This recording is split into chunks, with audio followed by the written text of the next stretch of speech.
Hey everyone! In this video, I'm going to go over the 30-day challenge and how I use a 30-day challenge in order to motivate myself to create healthy habits in my life. I've done this twice so far and it's been amazing. I did it in January. I meditated every day for the whole month of January, and then in February I ran every day for the month of February. And I realized that there's something in a 30-day challenge that actually kept me so motivated in order to create those healthy habits.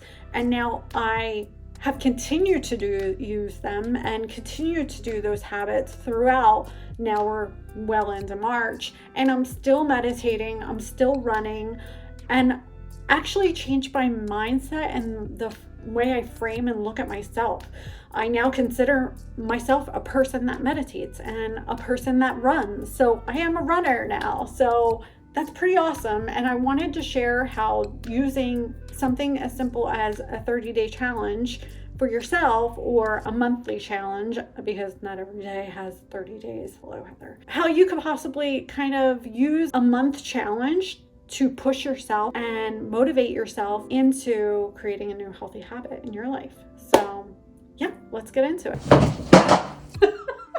Hi, if we haven't met, my name is Heather and I am creating this YouTube channel in order to promote and build healthy habits in my own life. But if you're here watching, definitely feel free to join me in any of these monthly challenges that I'm going to be doing throughout the year. I think that would be so much fun and amazing if you join me. You could kind of like feed off of each other's energy and motivation for the full month and for the year in order to create a healthier lifestyle, because who doesn't want to live healthier? I mean, come on. Please. So what I wanted to briefly talk about is where the whole 21 days makes a habit. I have an issue with this. I don't think it takes 21 days to make a habit. I said it. Understand where people want to believe that it only takes 21 days. I don't think it takes 21 days. I'm sorry to break it to you. I think it takes anywhere from 30, maybe even 60 really, to well into maybe a year to make a habit. Everybody's different. Everybody's cut from a different cloth. I mean, that's what makes us all so amazing. But I just think to have that one size fits all, like 21 days makes a habit, no, it doesn't. I'm not buying it. If we take a step back and actually see where this phrase came from, it actually came from, and I have my notes pulled up so I can like double check, a Dr. Maxwell Maltz. He wrote a book in the 1960s called Psycho-Cybernetics. And basically what he did was he observed his patients. He was a cosmetic surgeon. And he observed his patients and he realized that it takes a minimum, and this is quoting apparently from the book. I pulled this from the internet. Hopefully the internet's correct. A minimum of 21 days for an old mental image to dissolve and a new one to gel. Love the lingo. But I just think when we take a step back to look at that, first off, he said minimum of 21 days. How I'm interpreting this is actually it took 21 days for their mental image to realize, oh my God, my arm is missing, my leg is missing, my hand is no longer there. And they could move on from there. It was like more of a realization. It's just more, it sounds more to me how this person perceives themselves. Yeah, so the truth is that what takes one person 60 days might take another person 250 days in order to create that habit. We're all different, so our habit forming is going to be way different. Yeah, so let's talk about now why I'm doing monthly challenges in order to create these healthy habits. I'm kind of like curating as my habit formation technique, if you will. So let's talk about the 30 days. And what happens during this 30 days in order to form this new healthy habit or just take on this new way you perceive yourself.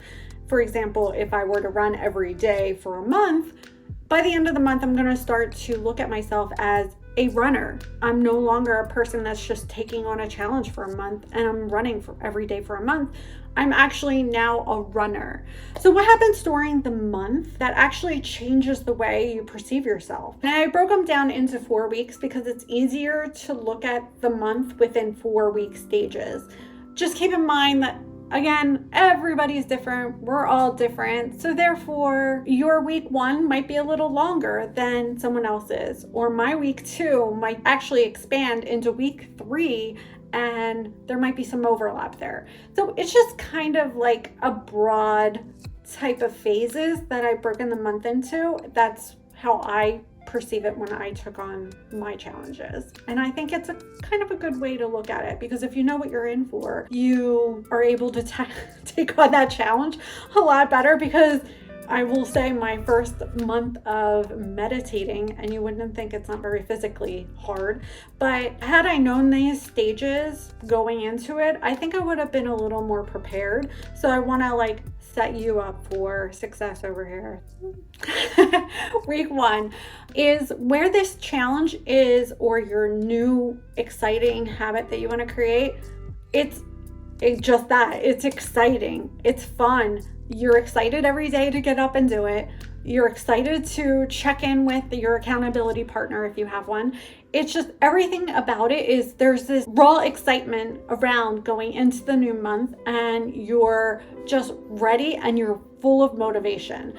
That first week, I will say, you are so motivated every day to either get up in the morning to get going or to do it at some point in the day. And even after you're done, I found that I was excited for the next day before it was even there, because I was just that excited to start the challenge. Week 2 is where you start to regret taking on this challenge, especially if it's a physical challenge like running every day for a month. You start to regret, why am I doing this? And you start asking yourself, did I make a mistake? Should I stop? I don't know if I really want to do this. Having a strong commitment to wanting to finish your challenge is going to really help you this week. And especially if your challenge is in the morning, the last thing you want to do, get up in the morning, you just want to slip back into your old habits. You want to just actually reach for your phone instead of getting up and doing whatever you set out to do.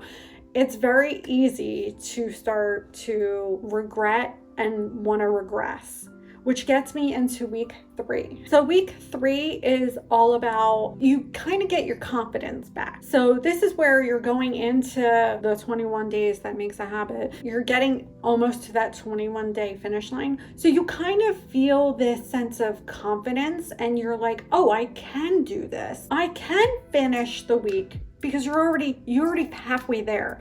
You're starting to go past that halfway mark because you're coming out of that regret phase of, I don't really want to do this anymore. But then you start to gain some confidence in yourself.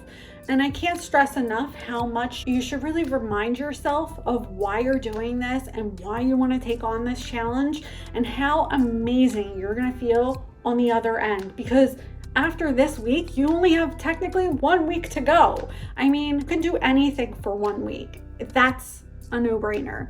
But to do something for a full month, it takes a little more commitment. Working through week 3, you're going to start to gain that confidence, because you're going to start to see that light at the end of the tunnel, and that gets you back to a little more exciting. Not to say it's not going to be a hard week, because it's definitely going to be a hard week. But because of that confidence, and you kind of see that light at the end of the tunnel, you get excited again and you are ready to take on that week 4. Plus, a fun thing happens, just like that 21 days makes a habit. In week 4, something really kind of starts to mentally flip. And that's the way you perceive yourself and around this new challenge you took on. So for me, when I ran every day for a month, in the last week, I really started to take on that persona of, oh my goodness, I am a runner. I would never say that before. Your girl likes to avoid cardio like the plague. But because I took on that challenge and did it for a full month, by the end of that last week, I really started to take on that persona. I'm like, hey, I am someone that runs and I do like it. And that's another thing. During week 4, you start to actually like the challenge. You might have hated it in the beginning. You might have started to regret it. Like, why are you taking this on in the first place? But during week 4, you actually really start to love it. And you want to lean into that, because that's what's going to take you past the month and really start to push yourself into the future and how you want to go about moving on after the monthly challenge is over. Because obviously, like, you can't do everything every single day all the time. It's not going to happen. Life happens. So let's just not kid ourselves and talk about it right now. All right. Let's get into it. What happens after your monthly challenge is over? I just want to say, I don't expect to do everything every single day forever.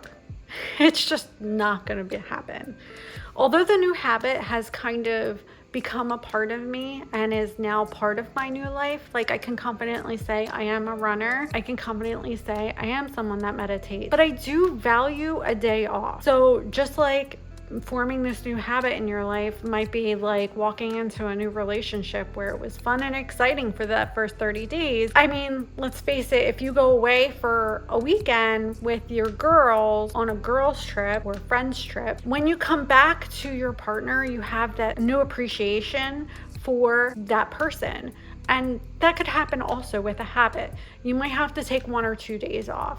I mean, in my run up every day for the month of February challenge, I had to take off 4 days. I call them taking off. I still walked every day for over a mile. My goal was a mile every day.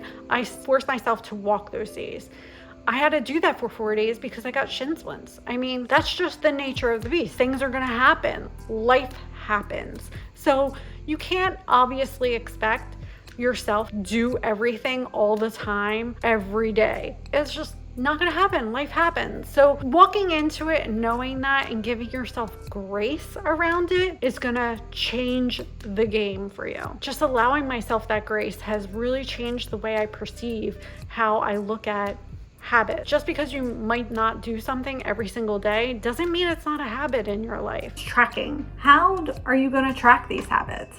You definitely need to go in with a plan on here. And I tried a few. There's definitely habit tracker apps out there. My girlfriend, Anna, did say she loved the one that's just literally called Habit Tracker because it gave her the metrics afterwards.